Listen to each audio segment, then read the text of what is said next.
sa iyong pagpapakilala. Muna po kayo lahat. Maraming salamat din, Congressman Pentabella at lahat ng mga opisyal ng partido at sanay sa inyong mainit na pagtanggap sa aming grupo, si Secretary Cabral at saka si Secretary Vic Domingo ng DPWH. Gaya ng sabi ni Congressman Pentabella, para sa akin parang tinuturing ko ang aking sarili bilang bahagi ng nakalikha ng partido.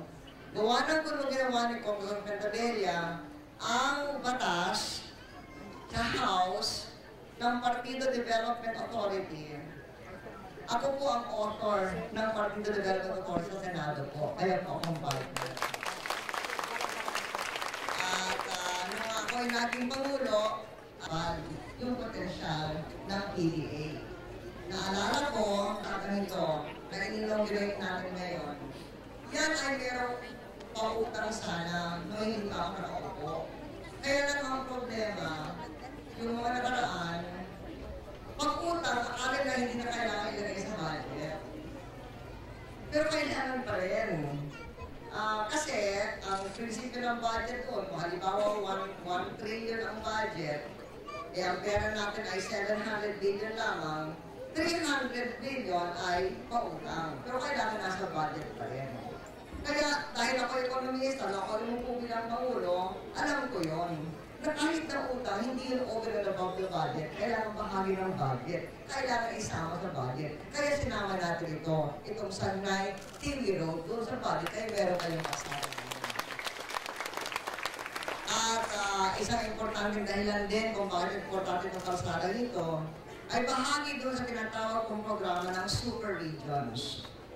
Yung Super Regions po, kasi meron tayong 16 regions sa ating bansa. Pero kung tutuusin mo, meron tayong mga 5 super region na may sariling likas na katangian para yun ang magiging panggagalingan ng kaunlaran. At ang Bicol ay sinasama natin sa Central Philippine Super Region. Dahil ang kinabukasan ninyo ay ang turismo.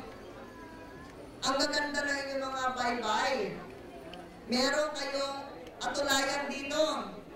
Nung araw pa, nung akong anak ko ay estudyante sa Ateneo de Naga, pinupuntahan na nila yun. So, ibig sabihin wala pang advertisement, dinadayo na.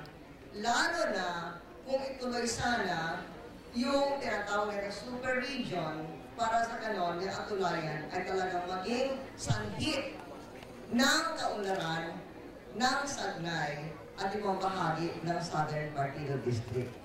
Kaya importante itong kalsada ay patungo doon sa atulayan.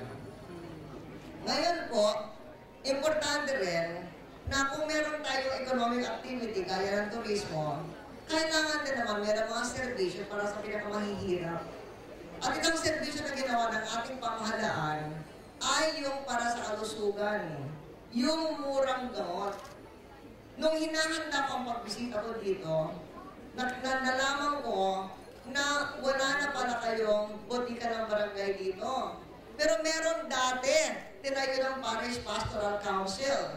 Pero ang nangyari ay nagkakulang ng pondo at dahil una, hindi nakakuha ng lisensya sa Department of Health. Bakit hindi nakakuha ng lisensya sa Department of Health?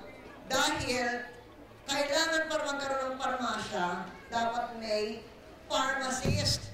Wala pa ng pharmacist. So hindi nabigyan ng lisensya. Kaya ngayon, ang gusto kong, ang sabi ko, kung wala sila ng botika ng barangay o bayan na nagbebenta ng murang gamot, maglagay tayo at nalaman nga yung mga problema yon. Kaya itong araw na ito, pupuhunan natin muli ng panibago, di ba, SP? Itong botika ng barangay. At bibigyan ng pharmacist. Pero ang pharmacist ay hindi lamang para dito kasi siyempre naman hindi naman kakaya bayaran yung pharmacist. Baka malugi na naman kayo uli, Father. Kaya ang pharmacist ay magpepwesto sa probinsya.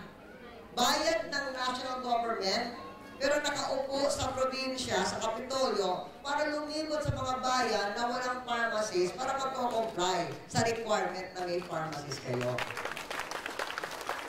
So, yun, sa ekonomiya, yung kalsada, sa pagkalinga, yung parmasya, murang gamot. Sir, kanina sinabi ni Congressman Pentabella, congratulations sa ating DPWH sa pamumuno ng inyong district engineer. Nagpasalamat na tayo sa namumuno. Magpasalamat naman tayo doon sa mga nagtrabaho sa kanilang kamay. Magpasalamat tayo sa mga manggagawa. Tawagin natin isa sa kanila, si Salvador Gacer, bilang magpasalamat sa kanya. At magkaroon ng ating kwento kung paano ang infrastruktura, ang pagtayo ng infrastruktura ay nakakatulong sa pagbigay ng trabaho. Ano mo